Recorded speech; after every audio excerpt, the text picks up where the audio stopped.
তারা জানেন 1971 সালে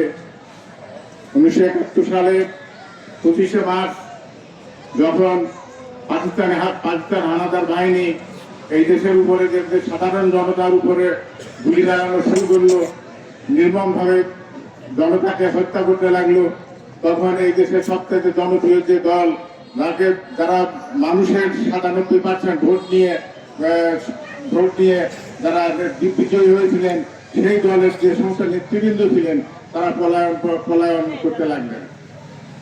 তারা নিজেদেরকে স্বাধীনতার ছোলেদের হিসাবে দাবি করে। কিন্তু আমরা কি দেখেছিলাম? আমরা দেখেছিলাম তারা সেদিনকে পলায়ন করে দিল। এই দেশের কি হবে তার কোন নাই, মানে অর্থাৎ দিক নির্দেশনা নাই। নেতাদের কাজকে নেতারা তো জনগণকে দিক নির্দেশনা দিয়ে যাবেন, কিন্তু তারা দিক নির্দেশনা না দিয়ে যার যা মতন 26শে মার্চে একটা কণ্ঠ ভেসে এলো কালুঘাট, চট্টগ্রাম কালুঘাট বেতার কেন্দ্র থেকে। আমি মেজর জিয়া বলছি। তিনি তো সেনাবাহিনী একজন ছোট অফিসার ছিলেন। মেজর তো খুব বড় অফিসার না, মেজর একজন ছোট অফিসার। আওয়ামী লীগের তৎকালীন যে আওয়ামী লীগের বড় বড় নেতারা যখন তারা তাদের নেতা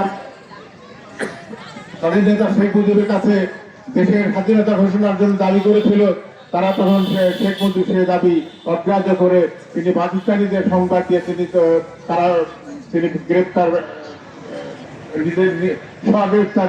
করলেন, তিনি পলায়ন করলেন।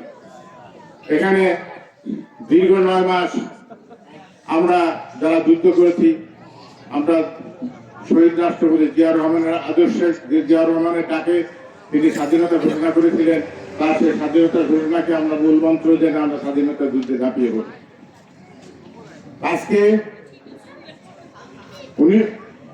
আজকে সেই 1971 সালের পর থেকে আজ পর্যন্ত দেশের যে সমস্ত দলগুলো রাষ্ট্রীয় ক্ষমতায় অধিষ্ঠিত হয়েছিল, আপনারা জানেন তার মধ্যে খুনি হাসিনা, ফ্যাসিস্ট হাসিনা 1914 সাল থেকে শুরু করেছে যে ধরনের স্বৈরাচারী মনোভাব আমাদের বাংলাদেশের উপর করতে লাগলো, মানে নিপীড়ন চালাতে লাগলো স্বৈরাচার ভাবে।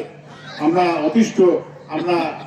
আমরা আমাদের এই 14 সাল থেকে শুরু করে আজ পর্যন্ত এই 10টা বছর আমরা যারা বিএনপি করি, তারা আমাদের কোনো রাত্রে ঘুমাতে পারি নাই, বাড়িতে ঘুমাতে পারি নাই।